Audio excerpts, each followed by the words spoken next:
अस्सलाम वालेकुम स्टूडेंट्स। उम्मीद है आप सब लोग खैर आफियत से होंगे।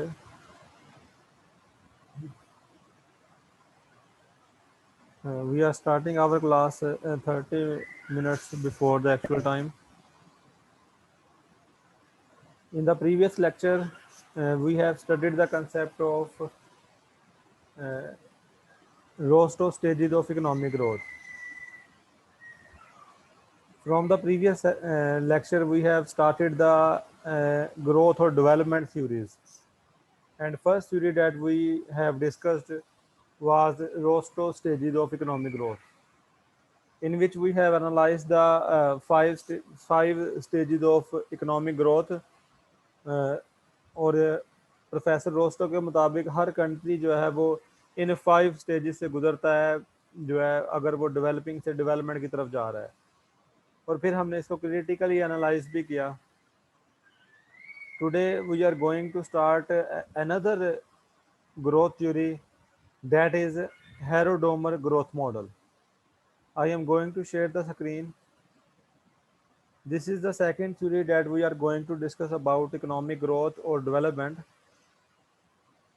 This is Harrod-Domer growth model presented by two economists, Harrod and Domer. That's why famous as the Harrod-Domer growth model, also named as the AK model. थोड़ा सा इसके बारे में पहले स्टार्ट में ओवरव्यू देता हूँ, फिर हम स्लाइड्स पे जाते हैं। बेसिकली हैरोडोमा ग्रोथ मॉडल ने जो है वो ग्रोथ स्ट्रेटजी जो है वो फाइंड आउट करने की कोशिश की है कि ग्रोथ का मेन वेरिएबल कौन सा है, किसकी वजह से ये इंक्रीज होती है। And he found that investment is the main variable of economic growth, और you can say that investment is the main determinant of economic growth. And investment comes from the saving, और investment कहाँ से आती है? Saving से। सो saving ज़्यादा होगी तो ऑब्वियसली इन्वेस्टमेंट भी ज़्यादा होगी। और दूसरा है कि how quickly this investment converts into output. So you can say that capital output ratio, कि कितनी तेज़ी से जो है वो हम इन्वेस्टमेंट के जरिए या कैपिटल के जरिए जो है वो आउटपुट जनरेट करते हैं। It is measured by the capital output ratio. So according to Harrod Domar growth model, there are two major determinant of economic growth, or you can say that there are two important factors that affect economic growth rate. First one is investment, which comes from saving. So you can say that first one is saving, and second one is capital output ratio.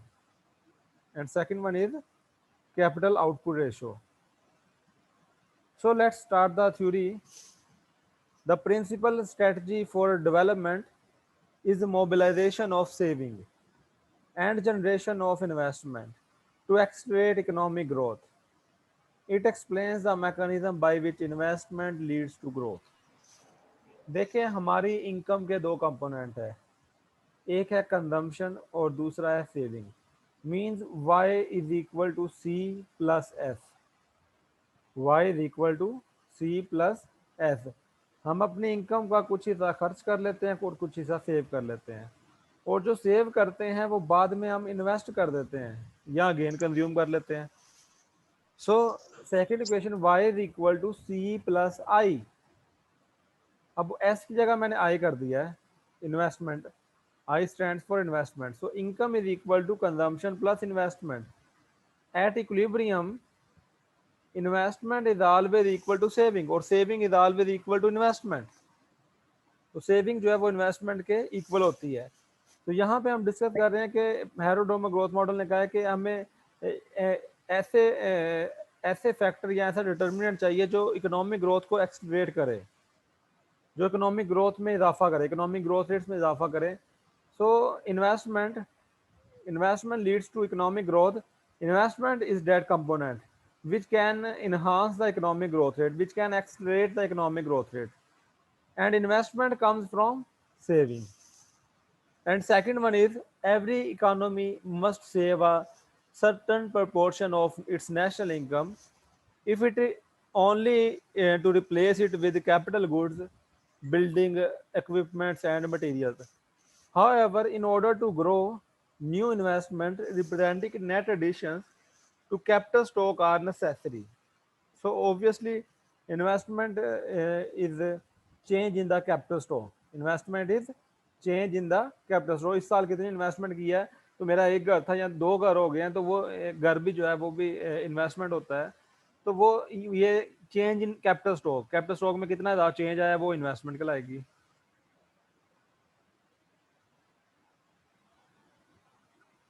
And investment comes from saving.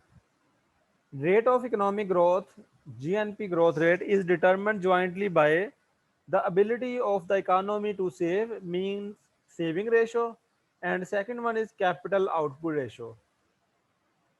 दोनों को यहाँ पे define किया गया है capital output ratio K over Y. Capital output ratio that shows the units of capital required to produce a unit of output, given output or in a given period of time.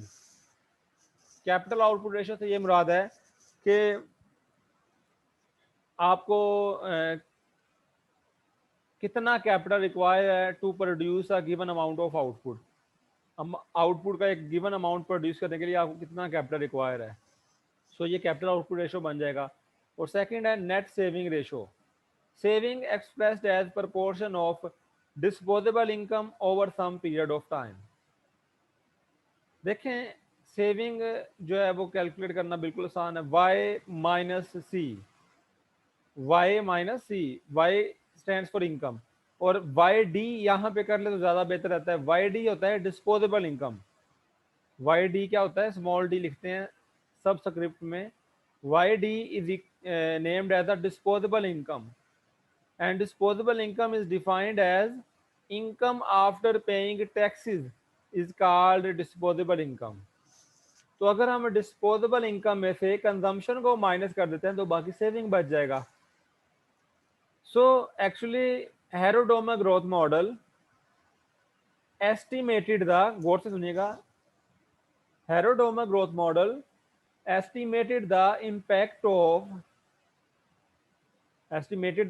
of saving and capital output ratio on economic growth rate, on GDP growth rate। इस हेरोडोमा growth model के मुताबिक ये दो variables ऐसे हैं जो कहता है इकोनॉमिक ग्रोथ को डिटरमिन करते हैं। इन दो वेरिएबल्स का इम्पैक्ट चेक किया इसने इकोनॉमिक ग्रोथ रेट पे। हेरोडोमा ग्रोथ मॉडल ने क्या किया है कि इन दो वेरिएबल्स को एज ए इंडिपेंडेंट वेरिएबल लिया है और इनका इम्पैक्ट चेक किया है डिपेंडेंट वेरिएबल पे, which is GDP growth rate. So what does he found, let's see by mathematical derivation. Saving is equal to small S Y, ये saving proportion है। ये जो स्मॉल एस है ये क्या है, सेविंग प्रोपोर्शन। इसको एमपीएस भी कहते हैं, मार्जिनल प्रोपेंसिटी टू सेव। और इसकी जो लिमिट है, वैल्यू है, वो 0 और 1 के दरमियान होती है। और ये साथ में Y stands for income, S stands for saving. ये स्मॉल एस वाई से मल्टीप्लाई हो रहा है। मतलब अगर आपकी इनकम 1 लाख रुपया है और ये स्मॉल एस 0.3 है, ये से मल्टीप्लाई होगा। इसका मतलब है कि 30% जो है वो आंसर आ जाएगा, 30,000 आंसर आ जाएगा।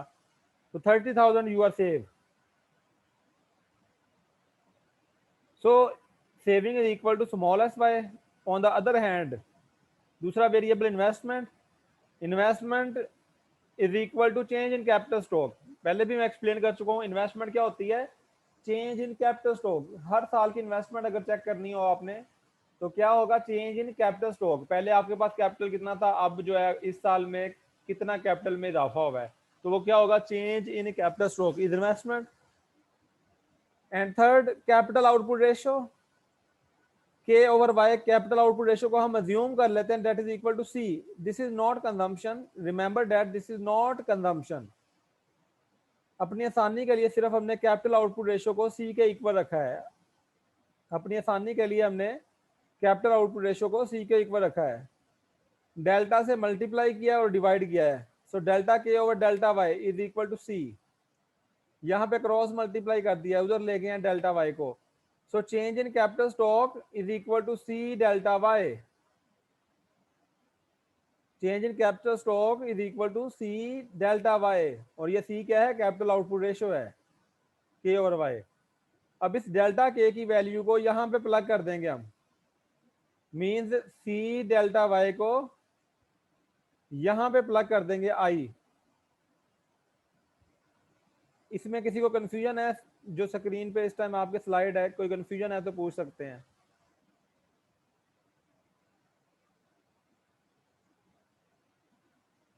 जब इक्विलिब्रियम होता है तो सेविंग जो है वो इन्वेस्टमेंट के इक्वल आ जाती है। सेविंग की वैल्यू भी प्लग कर दे, सेविंग किसके इक्वल थी, एस वाई के इक्वल, और इन्वेस्टमेंट किसके इक्वल है, चेंज इन कैपिटल स्टॉक, और चेंज इन कैपिटल स्टॉक किसके इक्वल है, सी डेल्टा वाई के equal. So see this one, ये वाली इक्वेशन देखें, सिंपल है, एस की वैल्यू भी प्लग कर दी और आई की वैल्यू भी प्लग कर दी। देखें, इसमें किसी को कंफ्यूजन है तो मुझसे पूछ सकता है। आई नो कि आपको बीएड के स्टूडेंट्स हैं, मैथमेटिकल इतना आप लोगों ने मेरे ख्याल में, आई डोंट नो आपने पढ़ा या नहीं, मेरे ख्याल में नहीं पढ़ा होगा इतना मैथमेटिक्स, दैट्स वाई मैं कोई ज़्यादा कॉम्प्लिकेशन में नहीं लेके जाना चाहता आपको। एस की वैल्यू प्लग किया और आई की वैल्यू प्लग किया जस्ट। अब इसको यहाँ पे जस्ट रीअरेंज किया गया है, ये डेल्टा वाई, ये वाई को उधर ले गए हम, वाई को उधर लेके नीचे चला गया है, सी इधर आ जाएगा, क्रॉस मल्टीप्लाई हो गया। So delta Y just rearrange किया है, delta Y over Y is equal to s over C. ये जो डेल्टा वाई ओवर वाई है ये कहलाएगा जीडीपी ग्रोथ रेट। क्यों? वाई इनकम है, जीडीपी है। डेल्टा वाई क्या होता है? डेल्टा वाई क्या है? Change in income. Delta Y क्या है? Change in income divided by Y again, change in income over income, ये आ जाएगा जीडीपी ग्रोथ रेट। जब किसी भी चीज का ग्रोथ रेट निकालना होता है यही फार्मूला है, current year value minus previous year value divided by previous year value.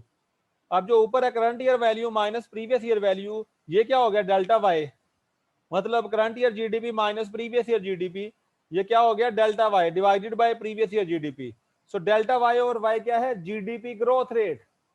Delta Y over Y क्या है? GDP growth rate. ये एक वेरिएबल है, ये डेल्टा वाई और वाई को कुछ ज्यादा वेरिएबल ना समझिएगा, ये एक वेरिएबल है विच is GDP growth rate is equal to S over C. This is the finding of Herodoma growth model. This is the finding of Herodoma growth model.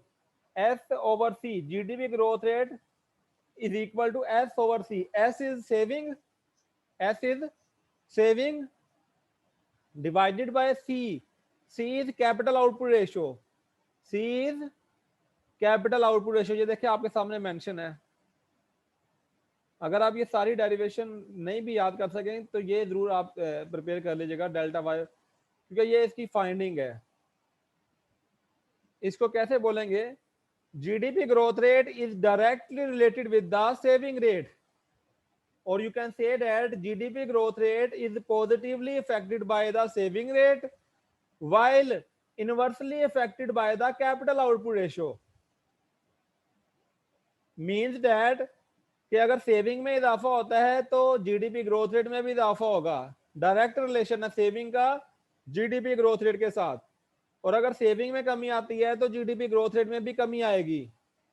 जबकि कैपिटल आउटपुट रेशियो के साथ inverse relation है या negative relation है, मतलब capital output ratio बढ़ेगी तो GDP growth rate कम होगी, कैपिटल आउटपुट रेशियो कम होगी तो जीडीपी ग्रोथ रेट में इजाफा होगा।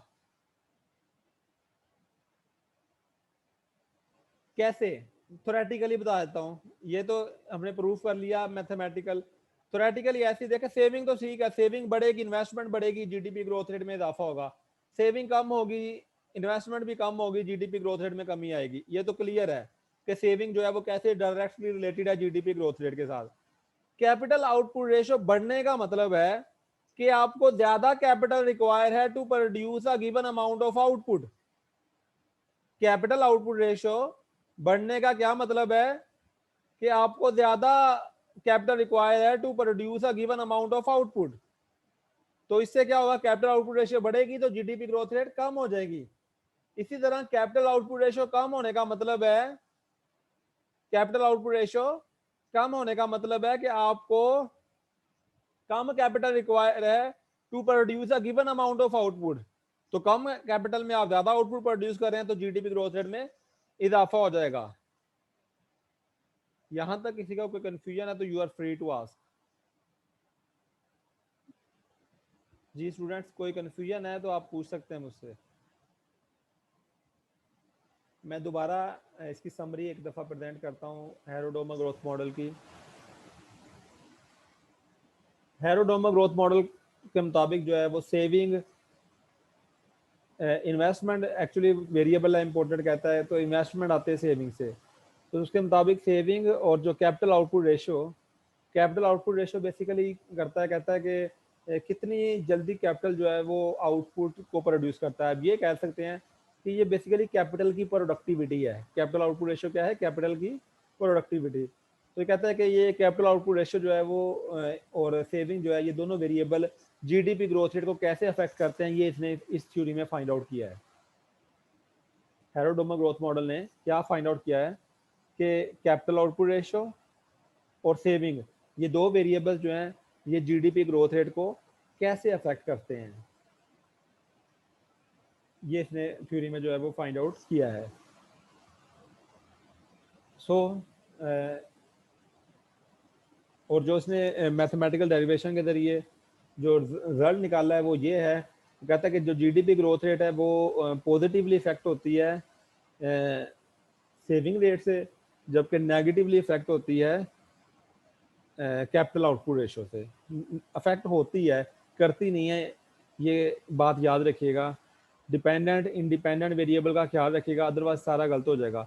जैसे मैं कह रहा हूँ होती है की जगह आप अगर करती है लिख देते हैं ना, तो वो आपकी थ्योरी गलत है, क्योंकि यहाँ पे दो इंडिपेंडेंट वेरिएबल हैं, सेविंग और दूसरा है कैपिटल आउटपुट रेशियो, ये अफेक्ट कर रहे हैं जीडीपी ग्रोथ रेट को। तो अगर आप कहेंगे कि जीडीपी ग्रोथ रेट अफेक्ट कर रहा है उनको, तो वो इस थ्योरी में नहीं है, तो वो गलत होगी।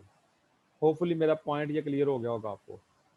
तो Harrod Domar growth model concludes that saving is directly proportion with the GDP growth rate, while capital output ratio is inversely proportion with the GDP growth rate.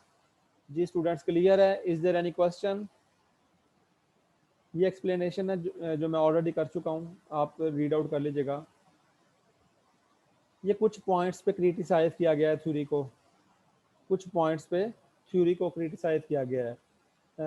मतलब क्रिटिसाइज करने का ये हरगिज़ मतलब नहीं होता कि थ्योरी रिजेक्ट हो गई है, बस ऐसे ही कुछ जनरल पॉइंट्स पे क्रिटिसाइज करना होता है हमने। अगर आपको कोई पॉइंट नजर आए आप भी क्रिटिसाइज कर सकते हैं।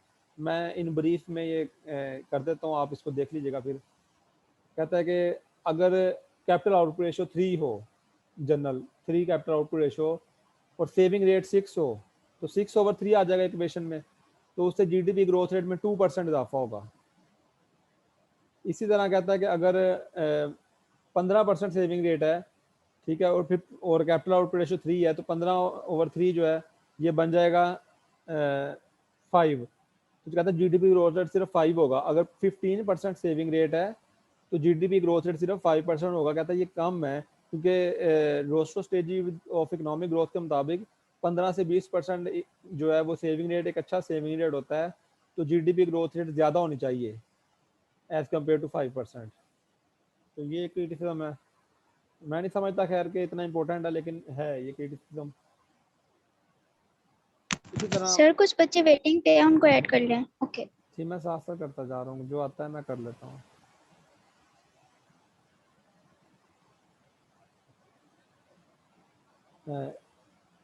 अगर हम 7% जीडीपी ग्रोथ रेट चाहते हैं, तो उसके लिए सेविंग रेट मस्ट बी 21% इस थ्योरी के मुताबिक, क्योंकि 21/3 होगा तब जो है वो 7 आंसर आएगा। ठीक है, तो अगर हम 7% जीडीपी ग्रोथ रेट चाहते हैं तो उसके लिए 21% सेविंग रेट होना ज़रूरी है थ्योरी के मुताबिक। जबकि रोस्टो कहता था कि 15% अगर जीडीपी 15% सेविंग रेट हो तो जीडीपी ग्रोथ रेट जो है वो 7-8% हो जाएगा। तो ये क्रिटिसिज्म है।